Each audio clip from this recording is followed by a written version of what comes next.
నమస్తే. శ్రీ గురుభ్యో నమః. శ్రీమాత్రే నమః. ఆదిత్యాయ చ సోమాయ మంగళాయ బుధాయ చ గురు శుక్ర శనిభ్యే రాహవే కేతవే నమః. జపాకుసుమ సంకాశం కాశ్యపేయం మహాధృతిం తమోరం సర్వపాపగ్నం ప్రణతోస్మి దివాకరం. ఇప్పుడు మొదటి పక్షంలో అంటే సెప్టెంబర్ మొదటి పక్షంలో ఉన్నటువంటి గ్రహస్థితిని చూద్దాం. అంటే 1 నుండి 15 సెప్టెంబర్ 2024. 2024 కనుక చూసినట్టయితే శని కుంభంలో వక్రించి ఉన్నాడు తెలిసిందే, గురువు వృషభంలో ఉన్నాడు, రాహువు మీనంలో, కేతువు మరి కన్యలో. అయితే ఇక్కడ కేతువుతో పాటు శుక్రుడు కూడా నీచపడి ఉన్నాడు. తర్వాత చంద్రుడు కర్కాటకం నుండి మొదలవుతాడు, 2.5 రోజులకు ఒకసారి మారుతూ ఉంటాడు. బుధుడు కర్కాటకంలో 5వ తారీఖు వరకు ఉండి తదుపరి సింహంలోకి వస్తాడు. ఇక రవి సింహంలోనే ఉన్నాడు. ఇది మనకి మొదటి పక్షంలో ఉన్నటువంటి గ్రహస్థితి.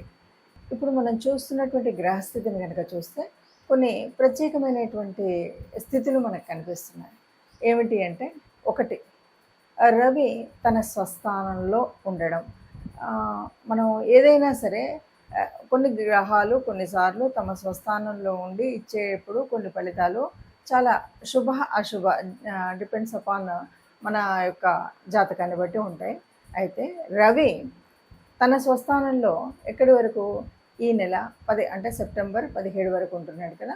ఈ కాలంలో ఎవరికైనా సరే ముఖ్యంగా అంటే బాగా అనారోగ్యంగా ఉన్నారు, లేకపోతే చాలా ఊబకాయంలో ఉన్నారు, ఇలాంటి వాళ్ళు ఎవరైనా ఉంటారు కదా, వాళ్ళు తమ శరీరం కోసం, తమ ఆరోగ్యం కోసం ఏదైనా ప్రత్యేకించి వాళ్ళు చేసేటువంటి నియమాలు కానీ, వారు పాటించేటువంటి ఆహార నియమాలు ఇవన్నీ ఏవైతే ఉన్నాయో ఇవి 100% సక్సెస్ అవ్వడానికి ఒక పునాదిగా ఉంటాయి. అంటే రవి తన స్వస్థానంలో ఉన్నప్పుడు మనం మన ఆరోగ్య విషయంలో ఎప్పుడో దీర్ఘకాలిక రోగాలు ఏవైనా ఉన్నప్పుడు వాటిని తగ్గించుకోవడం కోసం చేసేటువంటి ప్రయత్నాలు ఏవైతే ఉన్నాయో అవి పూర్తిగా సఫలీకృతం అయ్యేటువంటి పరిస్థితి ఉంది.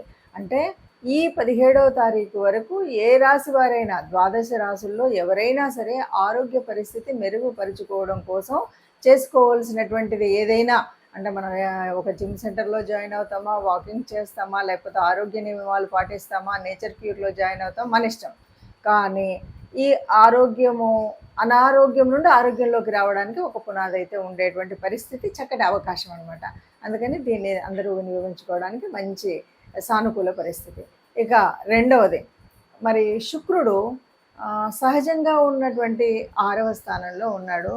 సహజ భచక్రంలో కనుక చూస్తే, సహజ భచక్రంలో 6వ స్థానము అంటే ఇది చాలా వరకు అప్పుల స్థానం కదా, రుణస్థానం, రుణ రోగ శత్రుస్థానం కదా. అక్కడ శుక్రుడు ఉన్నాడు. ఎట్లా ఉన్నాడు? నీచపడి ఉన్నాడు. నీచపడి ఉండడం వల్ల కొంచెం అందరూ, ఏ గ్రహం వాళ్ళు, ఏ రాశి వాళ్ళైనా, ఏ స్థలంలో ఉన్నా అందరూ చేయవలసింది ఏంటంటే, ఎవరికైనా సరే అప్పులు ఇచ్చేటప్పుడు, తీసుకునేటప్పుడు, ఇలాంటప్పుడు కొంచెం జాగ్రత్తగా లేకపోతే కనుక ఫైనాన్షియల్గా ఇబ్బందులు పడేటువంటి అవకాశం ఉంటుంది. కాబట్టి ఇది ముందు జాగ్రత్తగా మనం తీసుకోవాల్సినటువంటి ఒక నియమం. తదుపరి రాశి మకర రాశి. మకర రాశి వారికి 2024 సెప్టెంబర్లో ఎలా ఉంటుంది అంటే, ద్వితీయంలో వక్రించిన శని మూలంగా బాగానే ఉంటుంది అని చెప్పొచ్చు. ఎందుకంటే రాష్ట్రాధిపతి 1, 2 వక్రించి ఉన్నాడు కాబట్టి తను ఇంతకుముందు ఇవ్వనటువంటి ఫలితాలు ఇస్తాడు అన్నది మనం చెప్తూనే ఉన్నాం. కానీ 3వ స్థానంలో ఉన్న రాహువు వల్ల కమ్యూనికేషన్ బాగా డెవలప్ అవుతుంది. ఎంతంటే అంత మనం మాట్లాడుతున్నది కూడా అది చాలా వరకు ఏదైనా, ఇప్పుడు మనం ఒక పబ్లిసిటీ చేయాలనుకునేటువంటి వాళ్ళు, వాళ్ళ పేరు ప్రఖ్యాతులు బాగా బయటికి రావాలనుకునేటువంటి వాళ్ళకి ఇది చక్కటి అవకాశం కింద చెప్పచ్చు.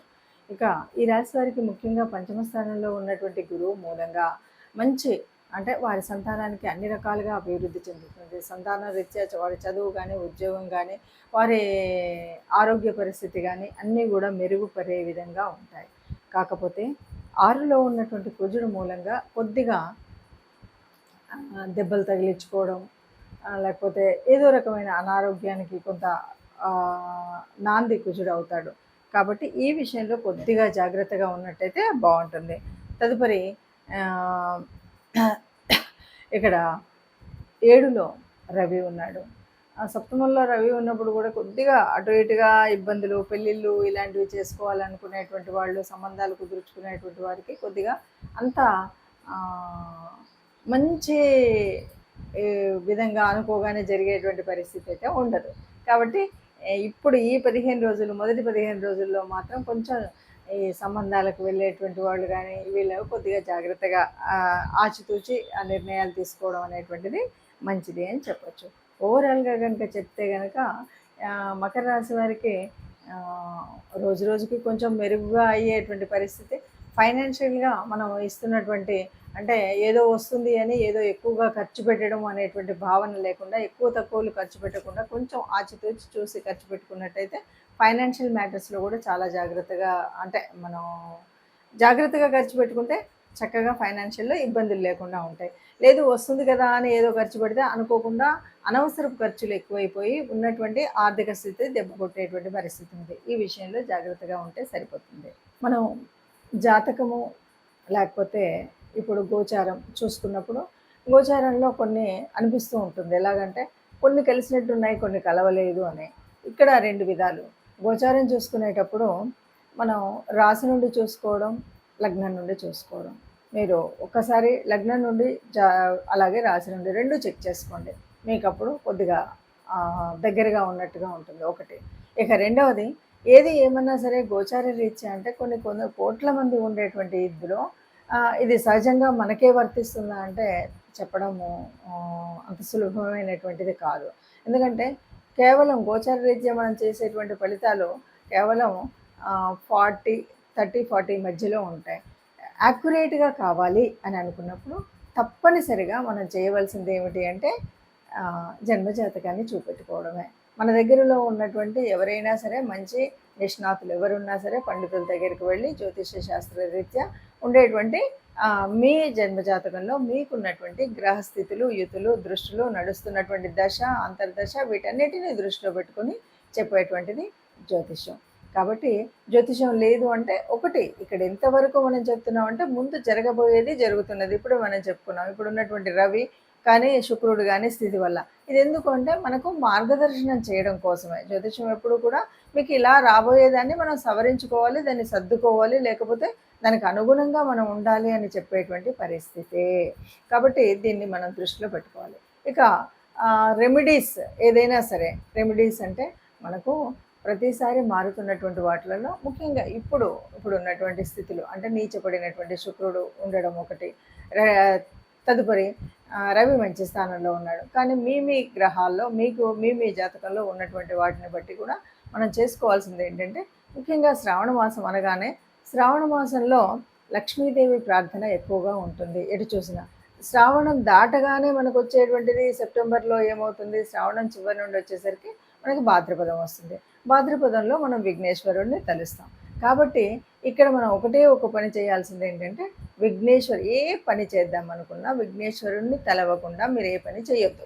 మొదటిది విఘ్నేశ్వర ప్రార్థనతో మొదలు పెట్టడం. అంటే విఘ్నేశ్వరుడిని తలుచుకొని మనసులోనైనా మనకు వస్తే శ్లోకం చదువుకుంటాను, లేకపోతే చేతులెత్తి 2 చేతులతో దండం పెట్టి స్వామి నువ్వే ఉన్నావయ్యా అని దండం పెట్టడమే. అలా దండం పెడుతూ మనం ముందుకు వెళ్ళడమే ఇది. ఇక రెండవది, వీలైనంత వరకు గోశాలకు వెళ్ళడమా, గోగ్రాసం ఇవ్వడమా, ఇది మన గోసేవ చేయడమా, ఈ మూడిట్లలో ఏది మీకు వీలవుతే, ఏది సులభమవుతే, ఏది అనువుగా ఉంటే దాన్ని చేయొచ్చు. గోమాతకి గోగ్రాసం తినిపించడం, గోశాలకు వెళ్ళి ఆ గోమాతని ప్రార్థించడము, అలాగే సేవ చేయడం. గోశాలలో సేవ చేయడం అనేటువంటిది అంత ఉత్తమమైంది ఇంకొకటి లేదు. ఈ మూడింట్లో మీకు ఏది వీలవుతే అది చేసినట్టయితే తప్పకుండా మనకు ఏదో చిన్నగా అటు ఇటుగా ఉన్నటువంటి ఆ చిన్నవి అంటే ఫైనాన్షియల్గా కానీ, మాట తీరులో కానీ, ఇంకేదైనా ఆరోగ్య రీత్యా కానీ ఉన్నటువంటి నష్టాలు కష్టాలు అన్నీ పోయి సుఖంగా ఉంటాము అని చెప్పచ్చు. నమస్తే.